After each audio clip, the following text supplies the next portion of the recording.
Hello tout le monde, je vous avais promis un petit live sur la thématique, comment gérer les urgences vitales, rapport entre urgence vitale et émotion.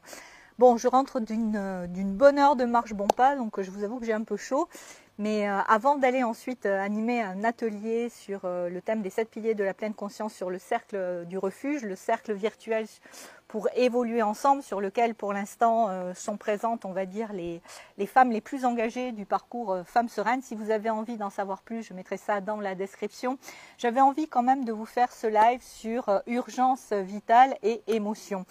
Vous avez peut-être vu passer mon post la semaine dernière. Alors, qu'est-ce que j'entends par urgence vitale? Déjà, urgence vitale, c'est une urgence qui va mettre en jeu la vie, que ce soit d'un proche, d'un animal, voilà. Alors, soit la vie entière, soit bien engagée, quelque chose au niveau, en tout cas, de son intégrité physique ou mentale. Ok? Alors, je ne sais pas, j'ai essayé de faire un petit sondage, je ne sais pas s'il va fonctionner. Mais dites-moi déjà en commentaire s'il y a quelqu'un qui passe par là, si vous m'entendez bien, si vous me voyez bien, si le son est bon.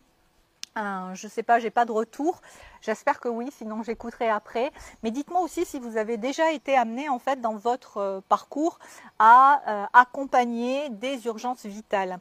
Alors en deux mots, je voulais m'appuyer en fait sur 2-3 exemples. Je ne vais pas faire très long puisque j'ai un atelier après à 21 h et qu'il faut que j'ai le temps un petit peu de me poser et de grignoter un bout avant.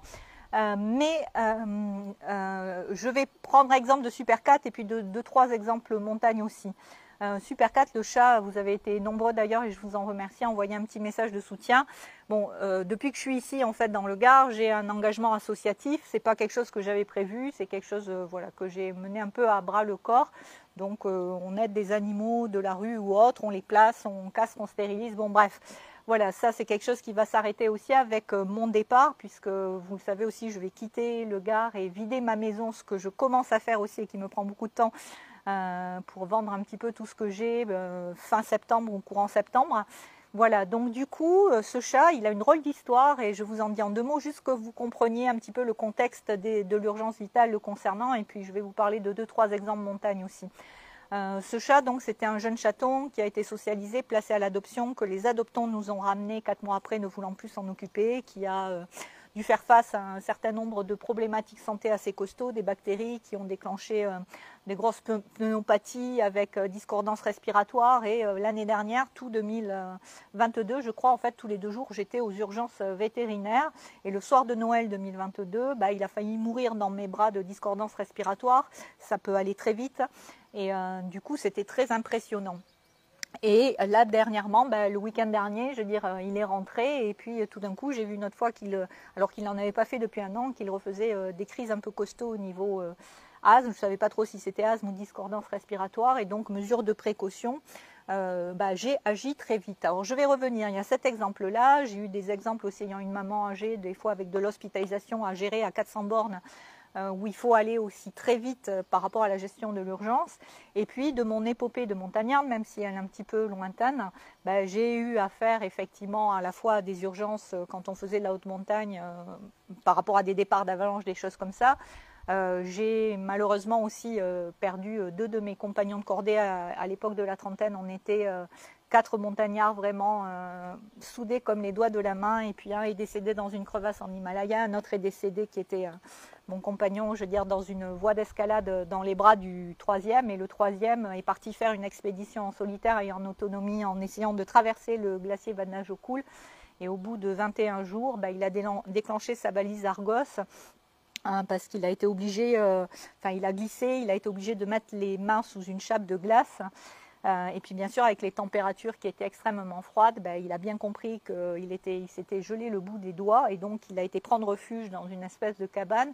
Et pour tous ces cas et ces situations, en fait, c'est moi qui ai été amenée à gérer en fait les dossiers entre guillemets d'urgence ou d'urgence médicale. Ok ?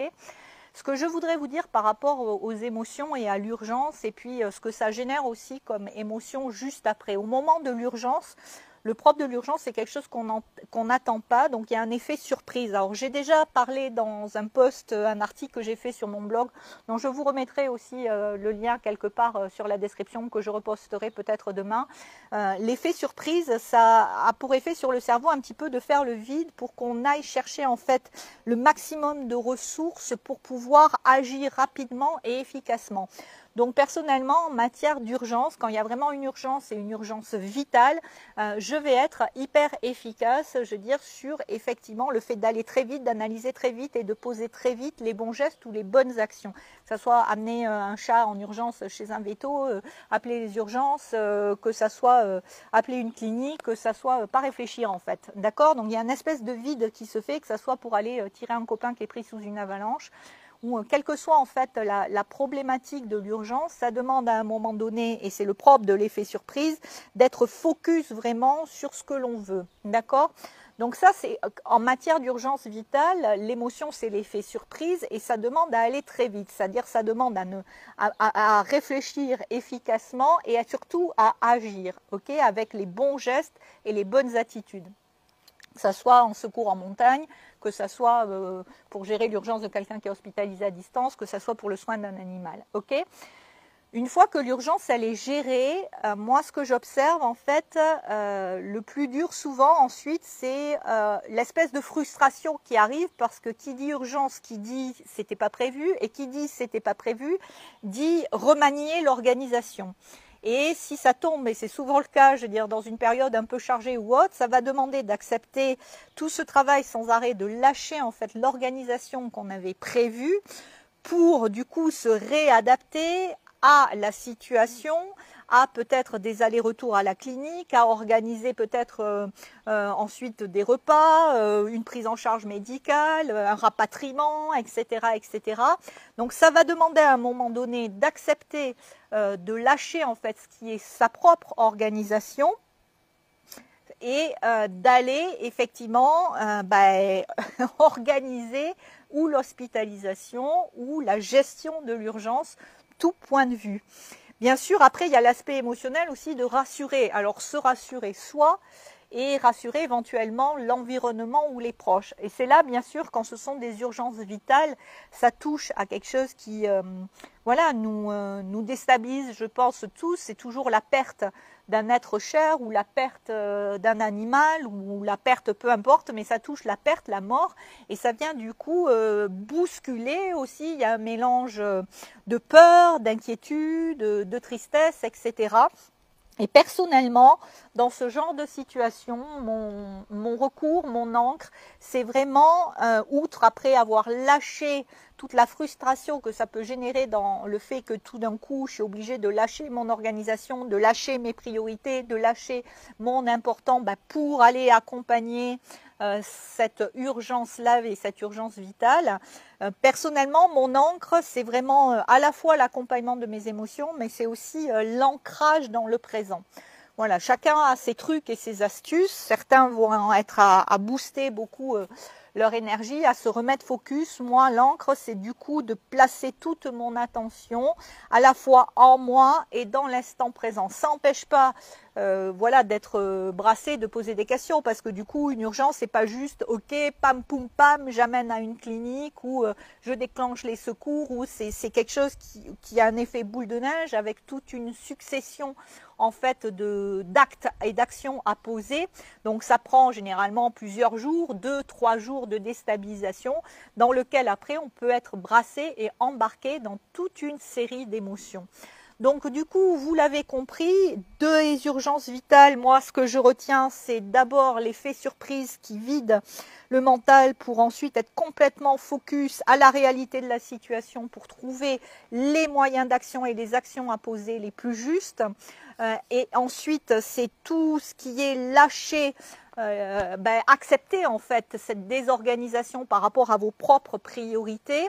C'est aussi savoir passer les relais, bien sûr, quand on peut, ok, je veux dire savoir faire équipe ou avec un autre membre de sa famille ou avec un autre pote montagne ou avec un voisin ou une voisine, c'est savoir aussi aller demander du soutien dans ces moments-là et c'est savoir retrouver ensuite cette prise de recul et cet espace de calme où on va aller accueillir aussi un petit peu le brassage émotionnel, à la fois dans accueillir ces tensions, accueillir ses émotions, se remettre dans un état plus équilibré. Et pour moi, c'est vraiment l'ancrage, la respiration, je dirais l'ancrage dans le présent qui me soutiennent beaucoup. C'est pour ça aussi que dans le parcours Femme Sereine tel qu'il est pour l'instant, et j'ai toujours pas fait mes tunnels de vente parce que effectivement, il y a pas mal de choses qui sont en ce moment en branle entre mon futur départ, les locations, mes coachings en cours et la prévision. Bon, mais enfin, je veux dire, tout ça, ça va avancer, ça avance quand même petit à petit. Voilà, donc du coup, si vous avez aussi envie d'en savoir plus en fait sur le parcours Femme Sereine, qui est vraiment un programme de transformation qui inclut 3 volets, 3 programmes en un. Il y a un volet pour apprendre à se connecter au vivant à l'intérieur de soi, parce que c'est beaucoup plus difficile d'aller sur une maîtrise des émotions si on n'est pas connecté au vivant à l'intérieur de soi, donc dans une approche plutôt pleine conscience. Ensuite, il y a différentes approches de régulation émotionnelle, et mon travail est un travail croisé entre le coaching et la thérapie, c'est-à-dire qu'on va aller aussi s'occuper d'aller guérir en fait les origines traumatiques de certains schémas réactionnels, émotionnels, ok. Donc du coup, et puis on va apprendre aussi à découvrir que les émotions, souvent on dit qu'on en a marre, on les juge, on les condamne, on ne sait pas quoi faire, on ne sait pas comment les accompagner, mais les émotions, elles peuvent être extrêmement soutenantes, elles peuvent nous permettre de changer notre physiologie intérieure, de soutenir nos projets, et c'est aussi faire ce switch en fait de notre perception sur les émotions qui est super intéressant. Ok, donc du coup, ce que je voulais vous rappeler là, c'est en cas d'urgence et d'urgence vitale, accepter d'être complètement focus sur les solutions et les solutions efficaces. Donc ça demande voilà, d'aller très vite. Et j'ai ma nièce qui, notamment par rapport à quand il y a eu des hospitalisations dans l'urgence de notre maman de ma mère qui est à plus de 400 km, voilà, qui disait waouh, en parlant de ma soeur et moi, vous êtes vraiment des tanks de l'organisation de l'urgence. Effectivement, voilà, il y a une espèce, je me souviens sur l'épopée montagne, sur des prises d'avalanche, sur les accidents de montagne, sur tout ce qu'on a pu traverser et ce que j'ai pu traverser moi aussi personnellement, il y a une espèce d'élan et de force vitale aussi, et je crois que les émotions, elles peuvent être aussi dans ces moments-là une force et donner de la puissance pour gérer effectivement l'urgence vitale. Ok, donc l'effet surprise, trouver les bonnes attitudes, les bons réflexes, aller très vite, être très focus, se servir de l'émotion, de l'effet surprise comme une force pour établir les bonnes actions au bon moment. Ensuite, lâcher au plus qu'on peut toutes les frustrations qui peuvent venir avec la désorganisation, accepter la désorganisation pour remettre en place les actions pour accompagner les urgences qui durent quand même généralement sur 2-3 jours à être déstabilisées, ok. Et puis ensuite, c'est accueillir vraiment toutes les émotions qui vivent à l'intérieur de nous et qui ont le droit c'est normal. Je veux dire, quand on ne sait pas si, quand ça concerne quelqu'un qu'on aime ou un animal ou un proche, c'est complètement légitime et normal d'être inquiet, c'est complètement légitime de ressentir de la tristesse, de la peur, de l'inquiétude et d'avoir le mental qui pourrait avoir tendance à mouliner beaucoup. Donc dans ces cas-là, moi j'accompagne tout ça et puis je m'ancre le plus possible en essayant d'être focus le plus possible sur mes actions et de prendre les choses les unes derrière les autres. Ne pas hésiter non plus bien sûr à demander du soutien quand c'est possible. Voilà, que ce soit aux proches, passer le relais, à des voisins, à des amis, à la famille, etc. Peu importe, à des collègues, peu importe. Mais pensez aussi à passer le relais. Et puis, je veux dire, voilà, aller dans le flow aussi, toujours pareil, ne pas aller en contre-résistance avec ce qui est là. Voilà un petit peu ce que j'avais envie de vous dire. Et il y a moi je sais que souvent une des plus grandes, parce que ça tombe souvent dans des moments hyper chargés comme par hasard, et une des plus grandes frustrations dans ces moments-là, c'est vraiment que ça vient complètement remanier mon organisation et la gestion de mes priorités, quoi. Voilà. Mais en même temps, à un moment donné, c'est un choix de savoir qu'est-ce qui est le plus important là dans l'instant. Et là dans l'instant, effectivement, ben, ça va être d'accompagner cette personne ou cet animal ben, à préserver la vie. Voilà, c'était un petit peu le live que je voulais vous partager. Je vous avais dit que je ne ferais pas très long. Je vous mettrai en rappel un petit peu le lien vers mon parcours Femme Sereine. Si vous avez envie d'apprendre à maîtriser vos émotions, mais aussi à épanouir vos relations, à être beaucoup plus ancré, enraciné aussi dans votre vivant et puis dans la présence, dans l'instant présent, c'est-à-dire le moment qui est là, et ce qui évite aussi d'aller trop se projeter dans l'anxiété du futur ou être retourné vers le passé et générer par contre de la mélancolie, de la tristesse, etc. Donc d'utiliser à fond l'ancrage dans le présent, de développer différentes approches de régulation émotionnelle, de développer aussi toute une façon d'apprendre à communiquer, à prendre soin des liens, que ce soit les liens avec les enfants. J'accompagne beaucoup de mamans solo, de mamans tout court d'ailleurs, qui ont à cœur à la fois bien sûr d'améliorer leur relation avec elles-mêmes, mais aussi de prendre soin de la relation avec leurs enfants. Voilà, ça c'est vraiment tout ce que je propose dans le cadre du parcours transformation. Pour l'instant, Femme Sereine, il va évoluer.